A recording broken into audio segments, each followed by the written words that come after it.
Hello నమస్తే అందరికీ welcome to our channel ANR9. నా పేరు అంజలి. ఈరోజు మన వీడియోలో ఆలుతోని ఒక మంచి ఈవినింగ్ స్నాక్ అయితే చూపించబోతున్నా. ఈ పొటాటో ఫింగర్స్ని అప్పటికప్పుడు మస్తు ఈజీగా చేసుకోవచ్చు. పిల్లలున్న ఇంట్లో అయితే ఖచ్చితంగా ట్రై చేయాల్సిన స్నాక్ ఐటమ్ ఇది. మరి ఈ రెసిపీ కోసం 1/2 కిలో ఆలుగడ్డలకి తొక్క తీసేసి మంచిగా కడిగి మీడియం సైజ్ ముక్కలుగా కట్ చేసుకొని తీసుకోవాలి.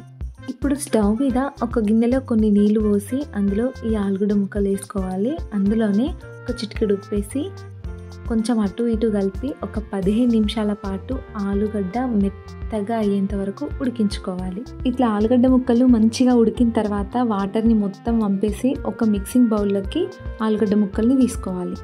ఇప్పుడు ఫోర్క్తో కానీ చేత్తో కానీ ఆలుగడ్డ ముక్కల్ని మెత్తగా ఉండలు లేకుండా స్మాష్ చేసుకోవాలి. ఇప్పుడు ఇంట్లోనే 2.5 టీ స్పూన్ల కార్న్ఫ్లోర్ వేసుకోవాలి. కార్న్ఫ్లోర్ లేకపోతే బియ్య పిండి కూడా వేసుకోవచ్చు. తర్వాత ఒక పచ్చిమిర్చి, ఒక ఉల్లిపాయ, ఇంకా కొంచెం కొత్తిమీరని సన్నగా కట్ చేసి వేసుకోవాలి. ఇప్పుడు మన టేస్ట్కి సరిపడేంత ఉప్పు, 1 టీ స్పూన్ కారం వేసుకోవాలి. 1/2 టీ స్పూన్ జీలకర్ర పొడి, 1/2 టీ స్పూన్ ధనియాల పొడి, 1/2 టీ స్పూన్ గరం మసాలా వేసుకొని మెత్తని చపాతీ పిండి ముద్దలాగా మంచిగా కలిపేసుకోవాలి. ఈ పిండి ముద్దని కలిపేటప్పుడు వాటర్ మనకి అస్సలు అవసరం ఉండదు. ఆలుగడ్డలోని తేమనే మస్తు సరిపోతుంది. ఒకవేళ ఇంకా మెత్తగా అనిపిస్తే కొంచెం బియ్య పిండి కానీ కార్న్ఫ్లోర్ కానీ వేసుకొని ఇట్లా మెత్తగా ముద్దలాగా వేసుకోవాలి. ఇప్పుడు మన చేతికి లైట్గా ఆయిల్ అప్లై చేసుకోవాలి. కొంచెం పిండి ముద్దని మన చేతిలోకి తీసుకొని 2 చేతులతోని సాఫ్ట్గా చేసుకోవాలి. ఇట్లా చపాతీ పీట మీద కానీ ఏదైనా ఫ్లాట్ సర్ఫేస్ మీద రోల్ చేసుకుంటూ ఎడ్జెస్ని మంచిగా సమానంగా చేసుకుంటే మనకి పొటాటో ఫింగర్స్ రెడీ అయిపోయినట్టే. ఇలా మనము ఉల్లిపాయ ముక్కలు వేసినాం కాబట్టి ఎక్కువ ప్రెస్ చేస్తే అవి బయటకు వచ్చేస్తాయి. కాబట్టి లైట్గా రోల్ చేసి తీసుకోవాలి.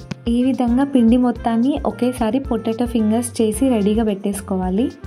ఇప్పుడు స్టవ్ మీద కడాయిలో ఆయిల్ మంచిగా కాగిన తర్వాత మనం రెడీ చేసి పెట్టుకున్న పొటాటో ఫింగర్స్ని ఒక్కొక్కటిగా వేసుకొని వేయించాలి. వీటిని ఆయిల్ వేసేటప్పుడే కొంచెం దూరంగా వేసేయాలి. దగ్గర వేసేస్తే మళ్ళీ అతుక్కుపోతాయి. ఈ పొటాటో ఫింగర్స్ని అటు ఇటు తిప్పుకుంటూ 2 వైపులా మంచిగా కాలి గోల్డెన్ కలర్కి వచ్చేంత వరకు ఆయిల్లో డీప్ ఫ్రై చేసుకోవాలి. ఇక్కడ చూడండి, పొటాటో ఫింగర్స్ మనకి మంచి కలర్కి చేంజ్ అయిపోయినాయి కదా. ఇప్పుడు ఆయిల్లో నుంచి వీటిని సపరేట్ చేసుకొని టిష్యూ పేపర్ వేసిన ప్లేట్లోకి తీసుకోవాలి. సో ఇదే రకంగా మిగతా పొటాటో ఫింగర్స్ని కూడా ఆయిల్లో మంచిగా డీప్ ఫ్రై చేసేసి ఆయిల్ నుంచి సపరేట్ చేసి ప్లేట్లోకి షిఫ్ట్ చేసుకోవడమే. సో ఇంతేనండి, చాలా క్విక్గా చేసుకుని యమ్మీ పొటాటో ఫింగర్స్ మనకి రెడీ అయిపోయినట్టే. మీకు ఈ స్నాక్ ఐటెం కనుక నచ్చితే ఒక చిన్న లైక్ ఇవ్వండి ప్లీజ్. అట్లనే మా ఛానల్ని సబ్స్క్రైబ్ చేసుకోండి.